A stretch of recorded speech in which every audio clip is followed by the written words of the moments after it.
दर्शकों नमस्कार, राम राम, जय श्री राम और जय माता दी। मैं हूं अश्विनी मगोत्रा और आप देख रहे हैं अपना पसंदीदा न्यूज़ चैनल जम्मू तर्कश।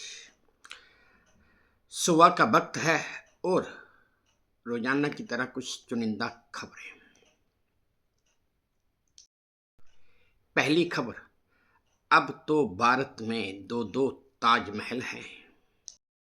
दर्शकों, यूं तो ताजमहल आगरा में है और इसे देखने के लिए दुनिया भर से लोग आते भी हैं और इसकी खूबसूरती को निहारते भी हैं। इसीलिए इस ताजमहल को दुनिया का 8वां अजूबा भी कहा जाता है।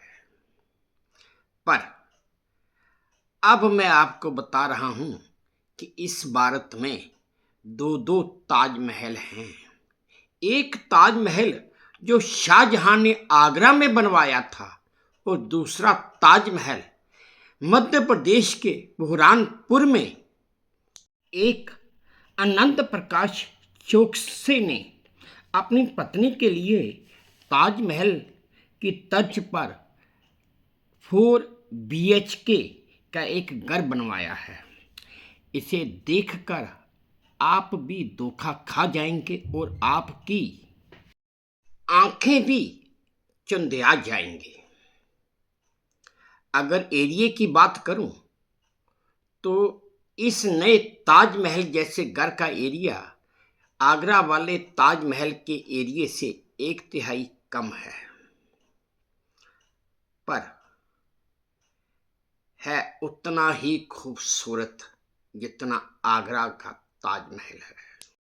बढ़ते हैं अगली खबर की तरफ। 10 करोड़ की गाड़ी पार्किंग में भूल गया शख्स।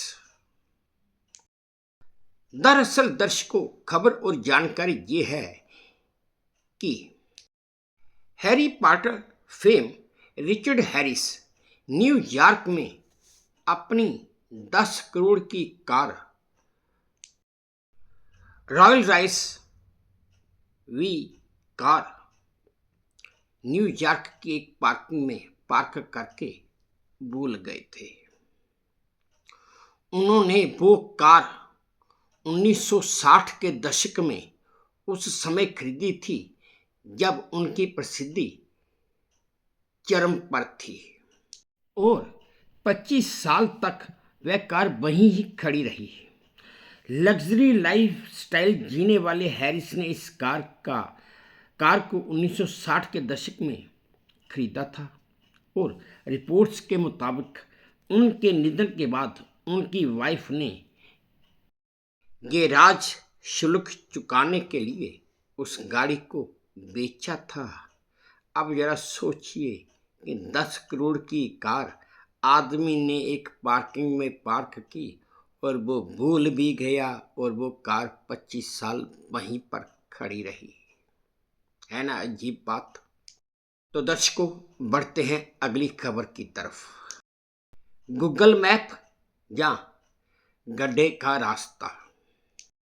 दरअसल खबर यह है दर्शकों कि उत्तर प्रदेश के महाराजगंज में एक कार गूगल के बताए हुए रास्ते पर चल रही थी और चलते चलते वो कार एक 40 फीट गहरे खड्डे में गिर गई। घटना के समय कार में 4 लोग सवार थे। वो सभी बाल बाल बच गए और उनको कुछ मामूली चोटें भी आई हैं। अब सोचने और समझने वाली बात यह है कि गूगल जो रास्ता बता रहा था वो रास्ता सड़क का था या किसी खड्डे का था। दरअसल ये चारों कार सवार गोरखपुर से महाराजगंज की ओर जा रहे थे तो रास्ते में ये घटना हो गई। अगली खबर ये है दर्शकों कि ननद की जगह भाभी का रेप। खबर ये है दर्शकों कि मध्य प्रदेश के गुना में किडनैप करने आए थे ननद को, पर अंधेरे के कारण वो ननद को पहचान नहीं पाए और उसकी जगह उसकी भाभी को किडनैप करके उठाकर ले गए और उसका रेप भी कर दिया। जब बात खुली और पुलिस की तफ्तीश हुई तो पीड़िता ने पुलिस को बताया कि उनकी बातचीत से ये पता चला कि वो मेरी ननद को उठाने आए थे और गलती से अंधेरे के कारण मुझे उठाकर ले गए। इस आरोप में पुलिस ने 8 आदमियों को गिरफ्तार भी कर लिया है और आगे की कार्रवाई जारी है।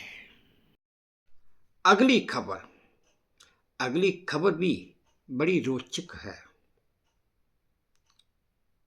जिंदा इंसान को मुर्दा बनाकर उसका प्रमाण पत्र भी जारी कर दिया। खबर यह है दर्शकों कि महाराष्ट्र के ठाणे के एक अस्पताल ने एक जिंदा आदमी को मृत घोषित करके उसका डेथ सर्टिफिकेट भी जारी कर दिया। खबर यह है दर्शकों कि एक 65 वर्षीय बुजुर्ग अभिमन्यु ताड़े को उसके परिवार वाले बेचैनी और कुछ घबराहट की वजह से हॉस्पिटल ले गए। जब वो हॉस्पिटल पहुंचे तो डॉक्टरों ने उन्हें मृत घोषित कर दिया और उसके बाद उनका डेथ सर्टिफिकेट भी इशू कर दिया। जब घर वाले डेड बॉडी को घर लेके आए और उसके अंतिम संस्कार की तैयारी कर रहे थे तो वो आदमी जाग उठा और कहने लगा कि मैं जिंदा हूं, अभी मरा नहीं हूं। इस पर उसके घर वाले वापस हॉस्पिटल में गए तो वहां पर डॉक्टर ने अपनी गलती मान ली। वाह, क्या हसीन गलती है। अगली खबर दर्शकों, सबसे महंगा प्लेन क्रैश। अहमदाबाद का ये प्लेन क्रैश भारत का सबसे महंगा प्लेन क्रैश बन चुका है। इस विमान हादसे में काफ़ी जानी नुकसान होने के साथ साथ तकरीबन 1500 करोड़ तक का माली नुकसान भी हुआ है और ये नुकसान इंश्योरेंस कंपनी को इंश्योरेंस क्लेम के रूप में भरना भी होगा। हादसे वाले जहाज की उम्र के आधार पर करीब 700 करोड़ रुपए का जहाज का ही बीमा है और 240 से अधिक मृतक यात्रियों के परिवार वालों को 1-1 करोड़ भी देने हैं। बस इसी के आधार पर एक अनुमान है कि रिस्क कवरेज की देनदारी तकरीबन 1000 करोड़ से लेकर 15 करोड़ रुपए के पार हो जाएगी। अगली खबर पब्लिक फीड पर शेयर कर रहा है मेटा का एआई आर्टिफिशियल इंटेलिजेंस ऐप। खबर यह है दर्शकों कि मेटा के नए आर्टिफिशियल इंटेलिजेंस ऐप को यूजर्स द्वारा संवेदनशील बातचीत को और निजी जानकारी शेयर करने के कारण आलोचनाओं का सामना करना पड़ रहा है। ऐप के इंटरफेस में एक बड़ी खामी है जिसमें स्पष्ट रूप से नहीं बताया गया कि यूजर्स कब पोस्ट सार्वजनिक कर रहे हैं या उनकी जानकारी कहां साझा की जा रही है। इस वजह से अब ये ऐप आलोचनाएं झेल रहा है। अगली खबर, सेना में सेवा देना, सर्विस करना है जरूरी। दरअसल खबर और जानकारी ये है दर्शकों कि दुनिया भर में 16 देश ऐसे हैं जहां पर सेना में सेवा देना या सर्विस करना, सैन्य सर्विस करना अनिवार्य है। इन देशों का कानून ही ऐसा है कि वहाँ के हर एक नागरिक को, चाहे वो मेल है या फीमेल है, उसे कुछ महीनों तक या कुछ सालों तक सेना में सर्विस करनी ही होगी। और इन देशों में इजराइल, बरमूडा, रूस, ब्राज़ील, साइप्रस, ग्रीस, ईरान, उत्तर कोरिया, दक्षिण Korea, Mexico, Singapore, Switzerland, Thailand, तुर्की, नॉर्वे और संयुक्त अरब अमीरात शामिल हैं। इन देशों में ये सेवाएं अनिवार्य हैं और अगर कोई नागरिक, इन देशों का कोई नागरिक इन सेवाओं से इनकार करता है तो इन देशों के कानून के मुताबिक उस नागरिक के लिए सजा का प्रावधान भी है। अगली खबर, छोटे बच्चे बीड़ी क्यों पीते हैं।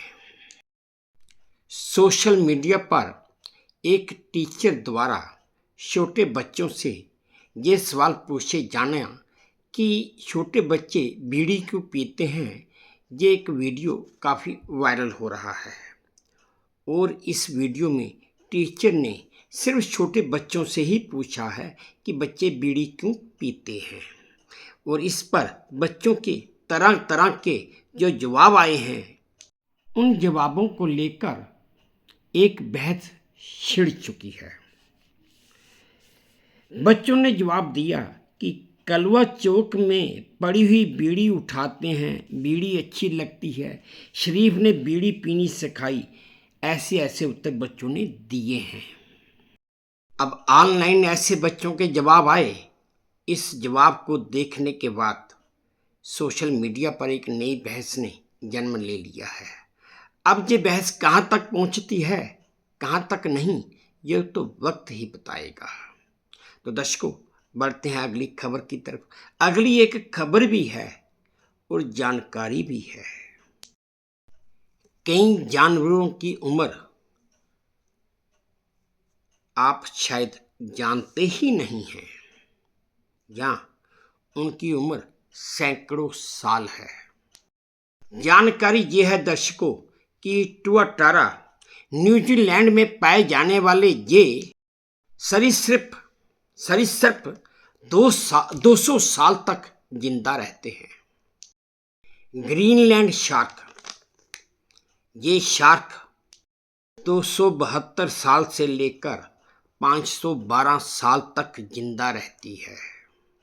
जाइंट टार्टाइस, ये आम तौर पर 100 वर्ष से लेकर 150 वर्षों तक जीवित रहते हैं। वोहेड बेल, ये भेड़ 200 साल से भी ज़्यादा जीवित रहती है ना दर्शकों। मैंने आपको बताया कि कौन कौन सा जानवर, जीव जंतु कितने साल तक जिंदा रहता है। हैरानगी की बात है। वैसे हमने तो आज तक सिर्फ यही इच्छाधारी नाग के बारे में ही सुना हुआ था। और दर्शकों, आज की आखिरी खबर भी है और इसी तरह एक जानकारी भी है। इस शहर में प्याज खाना मना है। दर्शकों, अगर मैं आपसे पूछूं कि क्या कोई शहर ऐसा है जहां पर प्याज खाना मना हो या प्याज की बिक्री पर प्रतिबंध हो, शायद आपका जवाब होगा नहीं। पर यह सच है कि जम्मू कश्मीर के कटरा में प्याज के इस्तेमाल पर पूरी तरह पाबंदी है। कटरा में प्याज खाना या प्याज बेचना पूरी तरह से प्रतिबंध है, बैन है। और तो और यहाँ के घरों में और होटलों में भी प्याज इस्तेमाल बिल्कुल भी नहीं होता है। दरअसल कटरा से हिंदुओं के प्रमुख तीर्थ स्थल माता वैष्णो देवी की यात्रा शुरू होती है और हिंदुओं की श्रद्धा को ध्यान में रखते हुए प्रशासन ने यहाँ पर प्याज पर प्रतिबंध लगाया हुआ है। इसलिए कटरा में प्याज ना तो बिकता है और ना ही खाया जाता है। तो दर्शकों, ये थी मेरे मुताबिक आज की कुछ चुनिंदा खबरें जो आपके साथ साझा करनी जरूरी थी और मैंने साझा भी की। उम्मीद करता हूँ आपको पसंद आई होंगी। अगर पसंद आई हैं तो मेरी वही प्रार्थना कि प्लीज़ मेरे इस चैनल को लाइक कर दीजिए, शेयर कर दीजिए और सब्सक्राइब भी कर दीजिए। और हाँ, आपने कमेंट्स मेरे कमेंट बॉक्स में ज़रूर डालिए ताकि मैं उन्हें भी ध्यान से पढ़ सकूं। बस अब इसी उम्मीद के साथ आपसे विदा लेता हूं कि आप अपना भी ध्यान रखेंगे, अपने देश का भी ध्यान रखेंगे। जय भारत और धन्यवाद।